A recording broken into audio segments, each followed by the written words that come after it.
नमस्कार, आप देख रहे हैं आवाज डेली हर्षित टीवी। अभी के बुलेटिन में मैं अपराजिता पांडे आप सबों का स्वागत करती।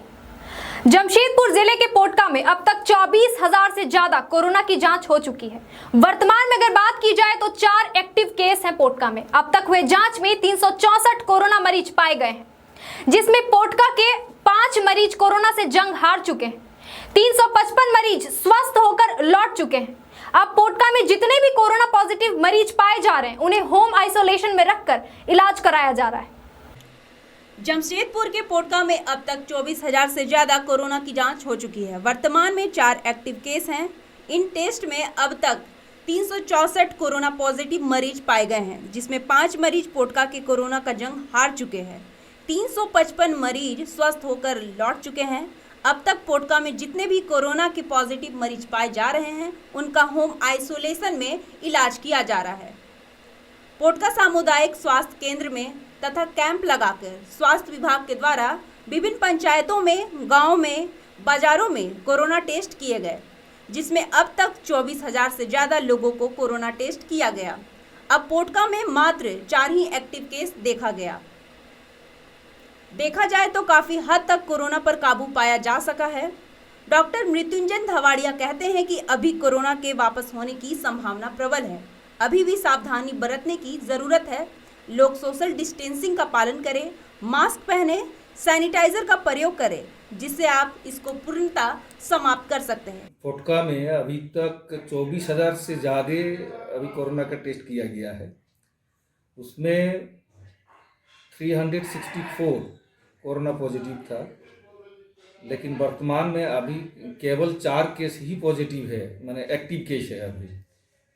और ये तो रोज़ जांच हो रहा है। अभी पर डे 200 से 300 के ये पे टेस्ट हो रहा है, लेकिन मैक्सिमम दिन नेगेटिव आ रहा है 0-0 करके। कभी कभी एक आध ठो आ जाता है इसमें।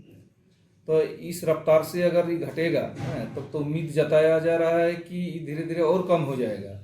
परंतु अभी क्या हुआ कि अभी कुछ पूजा पार्वण गया, कुछ लोग बिहार गया है, दूसरे स्टेट गया है, वो लोग अभी लौट रहे हैं उधर से। तो कुछ स्टेट जो है अभी कोरोना इन्फेक्शन ज़्यादा है, वहाँ से अगर लौटने के बाद देखा जा रहा है कि क्या इसका स्थिति बनेगा उस समय। दूसरी बात है कि अभी ठंडा का सीजन है अभी, और दिसंबर में और ठंडा गिरेगा, तो ठंडा में ये वायरस सक्रिय होने का चांस ज़्यादा है। इसमें उम्मीद भी कोई कर रहे हैं कि हो सकता है कि सेकेंड वेव आ सकता है। ओला GMID BSNL हजारीबाग में प्रेस कॉन्फ्रेंस आयोजित हुआ। हजारीबाग व्यापार क्षेत्र का विलय रांची व्यापार क्षेत्र JU के तहत किया गया है। इसके अंतर्गत हजारीबाग SSA के GMTD के पद को रांची व्यापार क्षेत्र के साथ साथ विलय कर दिया गया है। यह व्यापार क्षेत्र रांची के तहत चालू होगा। ओला GMID BSNL हजारीबाग में एक प्रेस कॉन्फ्रेंस का आयोजन किया गया। हजारीबाग व्यापार क्षेत्र का विलय रांची व्यापार क्षेत्र JU के तहत किया गया है, जिसके तहत हजारीबाग SSA के लिए GMTD के पद को रांची व्यापार क्षेत्र के साथ विलय कर दिया गया है। यह व्यापार क्षेत्र रांची के तहत चालू होगा। हजारीबाग SSA सीधे DGM परिचालन और GMTD रांची व्यवसायिक क्षेत्र के अंतर्गत नियंत्रण में चलेगा। यूपी शाह GMTD रांची व्यापार क्षेत्र के प्रमुख रूप में शामिल हो गए हैं। और जहाँ फिजिबल है, कहीं की थोड़ी दिक्कत होती है, क्योंकि अब घर यदि दूर है तो ऑप्टिकल फाइबर ले जाने पे दिक्कत होती है। जहाँ फिजिबल है हम लोग 72 आवर्स के अंदर कनेक्शन दे रहे हैं।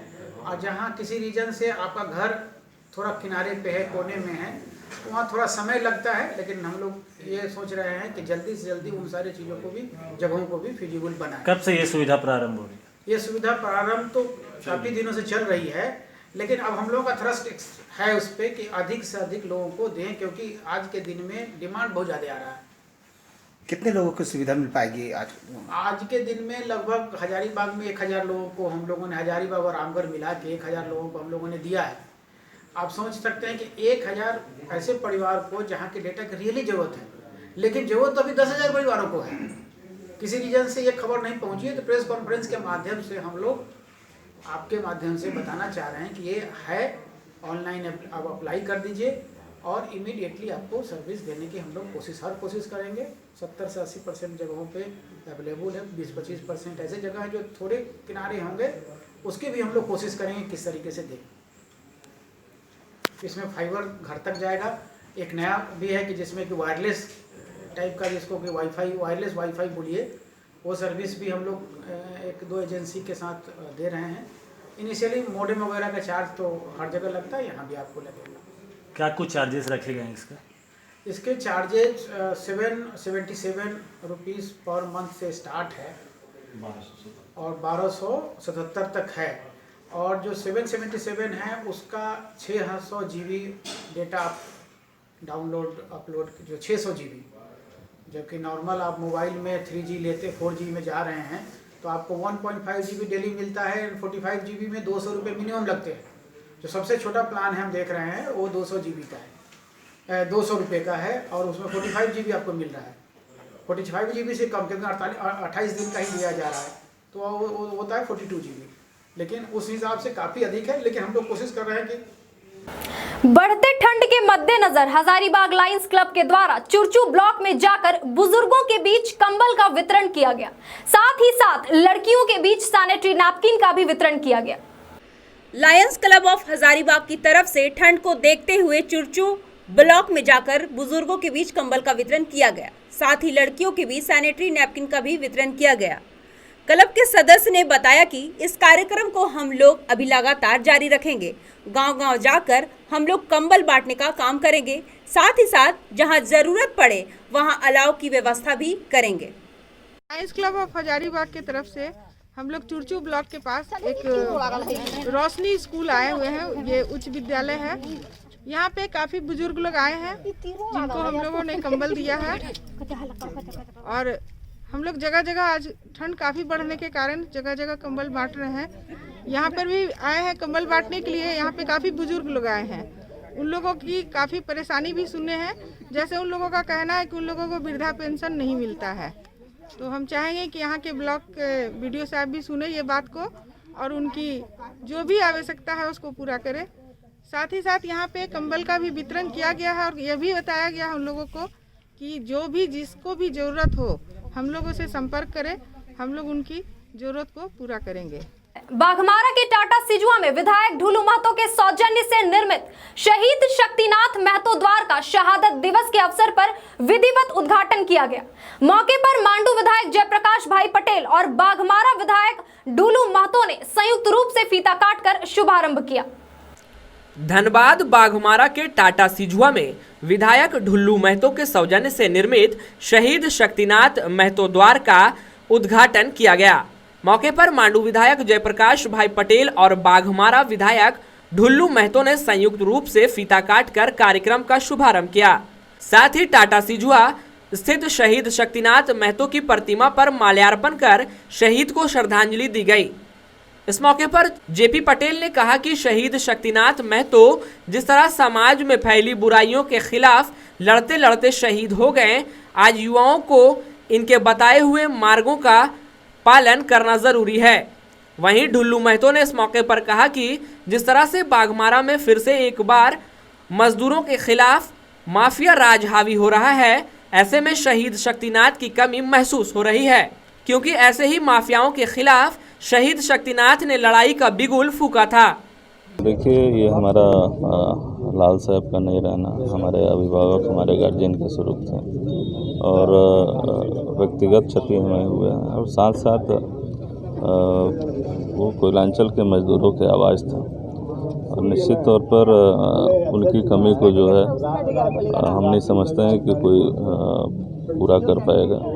और आज उनके ये में हम लोगों ने श्रद्धांजलि सभा का आयोजन रखा और तमाम वरिष्ठ नेतागण आए हुए हैं और ईश्वर से हम लोग प्रार्थना करते हैं कि भगवान उनकी आत्मा को शांति दे। धन्यवाद।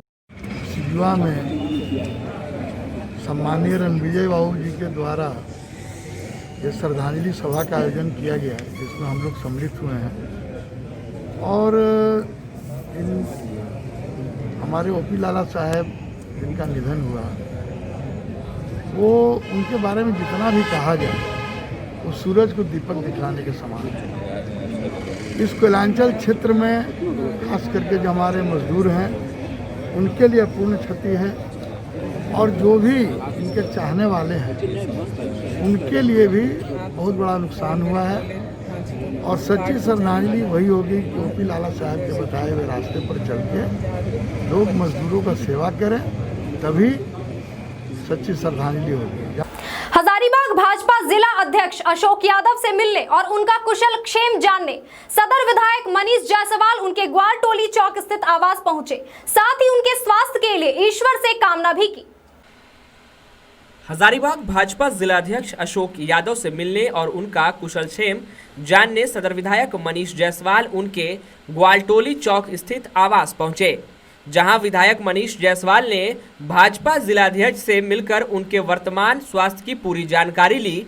जिलाध्यक्ष अशोक यादव ने सदर विधायक मनीष जायसवाल को बताया कि फिलहाल अंदर से थोड़ी कमजोरी लग रही है, लेकिन 1-2 दिन में पुनः पुराने स्वरूप में अपनी सक्रियता बढ़ाएंगे और संगठन को मजबूत धार देने में तत्परता से जुटेंगे। आपको बता दें कि कुछ दिन पूर्व जिलाध्यक्ष अशोक यादव का पार्टी के ही एक कार्यक्रम में बाइक पर सवार होकर जाने के क्रम में दुर्घटना हो गई थी, जिसके बाद से वे अस्वस्थ चल रहे थे। हजारीबाग के कोचिंग संस्थानों को खुलवाने की मांग को लेकर संगठन प्रतिनिधि मंडल हजारीबाग सदर विधायक से मिले। कोरोना संक्रमण के खतरे को लेकर सरकार द्वारा लगाए गए लॉकडाउन के बीच कोचिंग संस्थानों को बंद कर दिया गया है। बीते 9 माह से कोचिंग संस्थान बंद होने के कारण अब कोचिंग संचालकों की आर्थिक स्थिति बेहद ही खराब हो गई है। वहीं इसे लेकर इन्हें अपने शिक्षकों, कर्मचारियों को वेतन, मकान मालिकों को किराया, बिजली बिल सहित अन्य टैक्स देने में काफी परेशानी हो रही है। इसे लेकर रविवार को हजारीबाग निजी कोचिंग संगठन का एक प्रतिनिधि मंडल संगठन के अध्यक्ष सह गुरुकुल कोचिंग संस्थान के निदेशक जयप्रकाश जैन की अध्यक्षता में विधायक मनीष जायसवाल से उनके झंडा चौक स्थित विधायक कार्यालय में मिले और उन्होंने अपना दुख तकलीफ से अवगत कराया। निजी कोचिंग संस्थान संचालकों ने सदर विधायक मनीष जायसवाल को बताया कि हजारीबाग के कुर्रा, मटवारी एवं हजारीबाग सदर क्षेत्र में करीब 300 से भी ज्यादा कोचिंग संस्थान हैं और लगभग 1 लाख विद्यार्थी हजारीबाग में रहकर पढ़ाई करते हैं, जिससे संपूर्ण कुर्रा, मटवारी एवं सदर क्षेत्र में आर्थिक उन्नति का रास्ता प्रशस्त होता है। हमारे कोचिंग संस्थानों के संचालन नहीं होने से अन्य व्यवसाय जैसे पुस्तक एवं स्टेशनरी की दुकानें, लॉज, मेस, प्रतियोगिता परीक्षाओं की किताबों की दुकानें, साइबर कैफे, गल्ले की दुकान, होटल एवं अन्य व्यवसाय भी काफी प्रभावित हो रहा है। निजी कोचिंग संचालकों ने सदर विधायक मनीष जायसवाल से आगामी विधानसभा सत्र में निजी कोचिंग संचालकों के लिए कोरोना आपदा काल में हुए आर्थिक क्षतिपूर्ति हेतु विशेष आर्थिक पैकेज की मांग करने एवं अविलंब कोचिंग संस्थानों को खोलने की अनुमति प्रदान करने हेतु आवाज बुलंद करने एवं तब तक के लिए संस्थान संचालकों पर किराए के लिए परेशान करने एवं मकान खाली करने का दबाव बनाने पर प्रशासनिक तौर पर हस्तक्षेप कर मकान मालिकों को राहत देने हेतु दिशा निर्देश देने में सहयोग करके इस समय का निराकरण करने की अपील की है। देखिए, इनकी बात को गवर्नमेंट्स के पास हम लोग रखेंगे और कोशिश करेंगे। आपका डिमांड सही है, जो बच्चे हैं वो कहीं ना कहीं पर एक्सपोज तो हो ही रहे हैं कोरोना के ये में, घर में नहीं बैठे हैं, आइसोलेशन में नहीं है। तो अगर ऐसे में अगर वो स्कूल कॉलेज नहीं जा रहे हैं तो कम से कम अगर कोचिंग सेंटर्स या अदर स्टडीज़ का जहाँ पर ये है वहाँ पर अगर जा रहे हों, और अगर कोचिंग सेंटर्स जो सोशल डिस्टेंसिंग का पालन या जो कोविड-19 का जो गाइडलाइन है गवर्नमेंट का, उसके तहत अगर बच्चों को पढ़ाती है तो ये एक अच्छी पहल है। तो मेरा झारखंड के सरकार से भी हम लोग आपके एसोसिएशन के लोगों को भी ले चलेंगे मिलने के लिए और प्रयास करेंगे कि जो आपका डिमांड है वो खुले। अभी के लिए बस इतना ही। बने रहें आवाज डेली हर्षित टीवी के साथ। नमस्कार।